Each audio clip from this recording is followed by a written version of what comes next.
big news over the weekend. Bigger news probably than this march, which was helped out by a bunch of organizing groups, which is fine.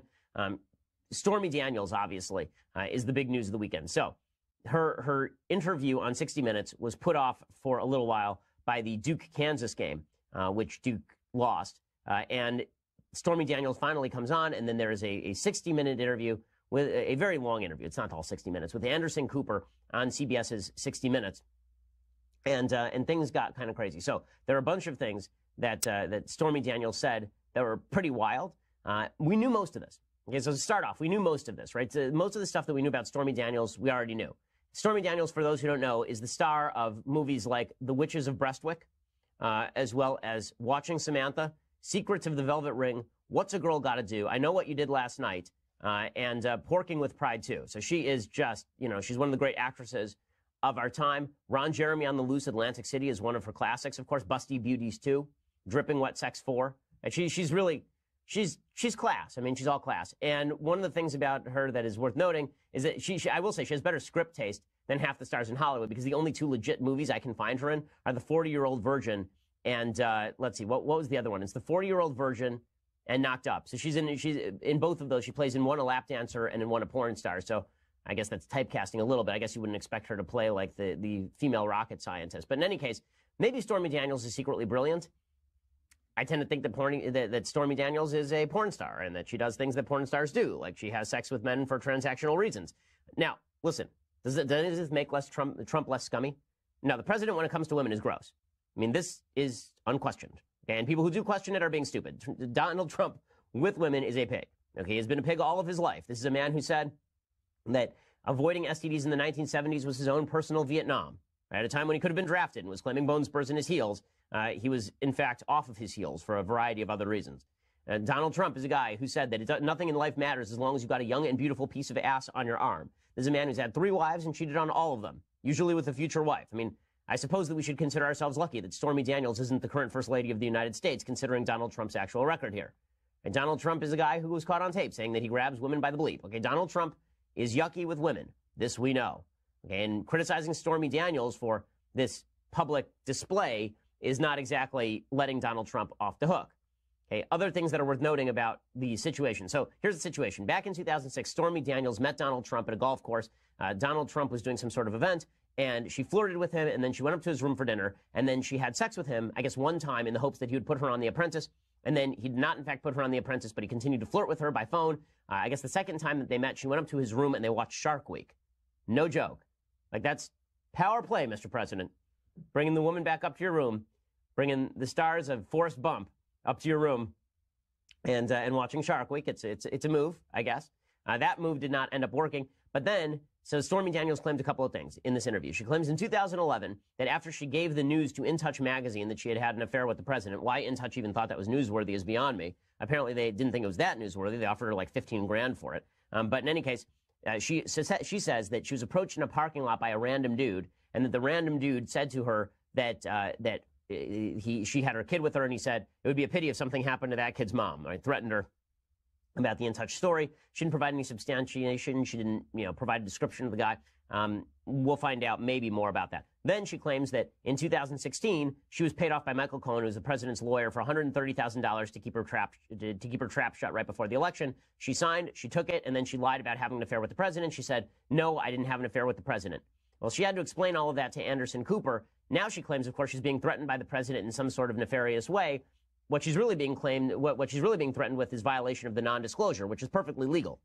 Right? The only part here that there are 2 things that are legally questionable. Well, that would be illegal if they happen. One is Stormy Daniels being actually physically threatened by someone. That obviously is illegal. And the second is if Michael Cohen was giving a quote-unquote in-kind contribution to Donald Trump's campaign by paying Stormy Daniels out of his own pocket to keep her silent.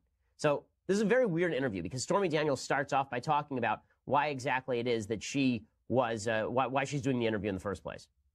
So he turned around and pulled his pants down a little. He had underwear on and stuff, and I just gave him a couple swats. You are special. You remind me of my daughter. He's like, you're smart, beautiful, and a woman to be reckoned with. And I like you. I like you. Don't worry about that. We have separate rooms and stuff. Did you two go out for dinner that night? No. You had dinner in the room? Yes. What happened next?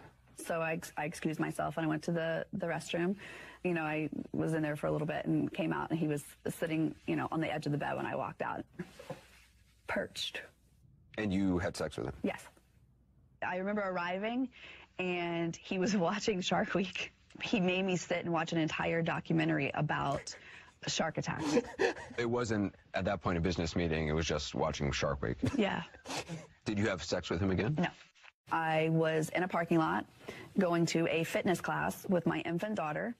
I was taking, you know, the seats facing backwards in the back seat, diaper bag, you know, getting all the stuff out.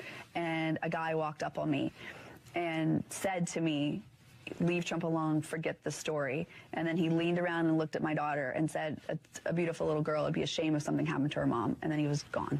Okay, so let's go through some of this stuff. Okay, so first of all, the actual interview starts with Anderson Cooper asking, "Why are you doing this?" Right? He says, "I guess I'm not sure 100% of why you're doing this." And she says, "Because it was very important for me to be able to defend myself." And he's leading her. The whole interview, Anderson was really giving her leading questions like, is part of wanting to set the record straight? Why don't you just tell her that part of it is wanting to set the record straight? And then she says, "People are just saying that whatever they wanted to say about me, I was perfectly fine saying nothing at all, but I'm not okay with being made out to be a liar or people thinking I did this for money. And people are like, oh, you're an opportunist. You're taking advantage of this. Yes, I'm getting more job offers now, but tell me one person who had turned down a job offer making more than they've been making, doing the same thing they've always done." She's doing it for the money. I mean, sorry I put this out. Again, this story is really not about Stormy Daniels, about the President of the United States being disgusting. I mean, he's the one who chose to put his thing in, you know, to act inappropriately with Stormy Daniels, shall we say, to put it mildly. Okay, that's the President of the United States' fault. He's an idiot, and he's disgusting when it comes to women. Have I made that clear? Have I said that enough times? Okay, he's gross. Yeah, I don't find the President's activity here even mildly defensible. But here's what I do object to. The media are trying to make Stormy Daniels to be some sort of victim. Okay, unless she was actually physically threatened. If she was physically threatened, she's a victim. Other than that, there's no victimization story here. She took $130,000 from a candidate for President of the United States to keep her mouth shut, and then she didn't shut up. Okay, and Stormy Daniels also said that she had consensual sex with Donald Trump. So this is not a Me Too moment. Now, what's really amazing is there are some people on the left who are trying to make it into a Me Too moment. And again, I'm happy to discuss all the legal ramifications of this. It may be a campaign finance violation. I don't think it'll take down Trump because you really have to prove a lot to prove a campaign finance violation. And I can talk about the legal standard and all that in just a second. But when Stormy Daniels says that when the media try to make her out to be some sort of heroic figure, it just doesn't wash. It just doesn't wash. Of course she came out after the election cycle because her story was newly valuable. And it's worth more than $130,000. So she figures, okay, fine, I'll give him back the $130 grand, and I'll make $500 by talking about all of this stuff publicly. Right? She probably isn't. I mean, again, she is transactional in this whole thing. Right? She said in this interview openly that she saw her sex with Trump as a business deal. She was asked, did you want to have sex with Trump? She said no. They said, were you attracted to Trump? She said no. They said, so why'd you have sex with Trump? And she said, well, I saw it as a business deal. Meaning that it was like she wanted to get on The Apprentice, and she thought maybe this would give her the possibility of getting on The Apprentice. And sex isn't exactly something that she's stingy about. So, all right. But now what's hilarious is the left is trying to make this into a Me Too moment. I've seen a couple of articles about how Stormy Daniels was victimized by the power of Donald Trump. Okay, no, she was not, up until the point where a threat was made. Okay, up until that point, she's a lady who knew that she was sleeping with a married man in order to get ahead in the business. And this does raise some issues about the nature of the Me Too movement in Hollywood as well, because a lot of the talk in the Me Too movement in Hollywood has been about young actresses having sex with older directors in fully consensual manner, and then suggesting that the power imbalance is the real problem. Well, is it possible that they saw the sex the same way that Stormy Daniels did? That she didn't really want to have sex with Trump, but she also knew that if she wanted to get ahead, that she would, like, Stormy Daniels herself said it was consensual. She never accused the president of sexual assault or rape of any sort. And so, again, the attempt to make Stormy Daniels into the hero of this story doesn't work. I think you can make Trump into the villain of the story. I think that it's hard to make Stormy Daniels into the hero of the story where she's clearly not the hero. So, again, as I'm fond of saying, two things can be true at once in the Stormy Daniels interview. Donald Trump can be disgusting. Also, as I say, it is not unevidenced that Donald Trump would have people threaten people. In fact, there are a bunch of accounts that are put out there by BuzzFeed News. BuzzFeed has a long story about how in the 1980s there were a bunch of threats surrounding Donald Trump. They've tweeted out a series of these threats, including there is one that in which a guy who called his name Carmine called up somebody who was going to, I guess, sue Trump over a real estate issue. So my name is Carmine. I don't know why you're effing with Mr. Trump, but if you keep effing with Mr. Trump, we know where you live, and we're going to your house for your wife and kids. That's according to one caller. On April 20th, 1982, according to FBI records, one person called the New York Police Commissioner reporting that he had received a call threatening his life over an abatement in rent by Trump. The caller, the FBI records state, became very abusive and profane regarding Gliedman's inability to approve Mr. Trump's request for a tax abatement. Donald Trump's security guards once shoved, threatened, and held a 12-year-old boy and his mother against their will. This is the allegation after her husband promised to go public with damaging allegations against the Trump organization. Again, is thuggish behavior foreign to Trump's organization? No. And that's really what this is going to come down to. When you boil all of this down, what it's going to come down to in the end is whether Donald Trump had his people threaten Stormy Daniels. That's the only added element here. The reason people are watching this story as opposed to the 1,000 other stories about the Trump administration is because there's sex involved with a porn star. Obviously, that's going to be kind of titillating for the American public, and that's why they are interested on any level at all. But the only way that this story actually gains some sort of legs beyond just the general interest is if it turns out that Donald Trump actually sent somebody to physically threaten Stormy Daniels. In that case, then you're talking about a real scandal. If it just turns out that it's his lawyer paid somebody else to shut up, not sure that's a big enough scandal to take out Trump. Again, Trump abides by my strong market sufficiency theory.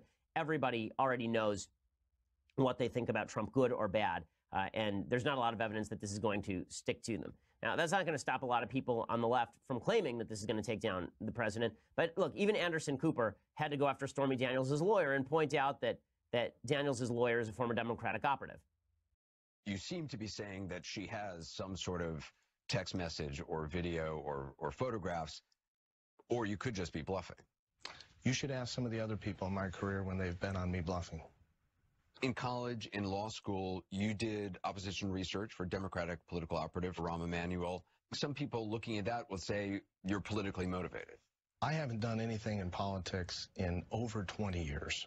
But this is not the usual case you take on. You are a former Democratic operative, and you're talking about deposing the president. That sounds political. No, it sounds righteous. Okay, it doesn't necessarily sound righteous unless something righteous is actually going on here. And avoiding an agreement that you signed isn't exactly righteous activity. Again, I keep coming back to this. The only thing I think that matters in this entire Stormy Daniels story is if Trump sends somebody to threaten her, or if there's an actual campaign finance violation. Those are the only two things. Those could be big stories, but we don't have the evidence that those stories are true yet. And Stormy Daniels hasn't identified even the person who threatened her with Trump himself. So we're going to have to find out more about that. Listen, is it gross for the country that we're at this point? Of course, it's gross for the country that we're at this point. I do find the lack of memory irritating on the part of some in the media who don't seem to recall all the way back to the 1990s when Bill Clinton was lying repeatedly about sex. And the same members of the media who are currently batting Trump around for lying about sex were saying, well, everybody lies about sex, so it's no big deal. Remember, all of the talk about perjury, all of the criminal charges that were brought against President Clinton in the impeachment hearing by the House, in which he was actually impeached, all of that was brushed off by the media as he only lied about sex, so who cares? Well, I guess here they're not going to argue he only threatened about sex or he only signed an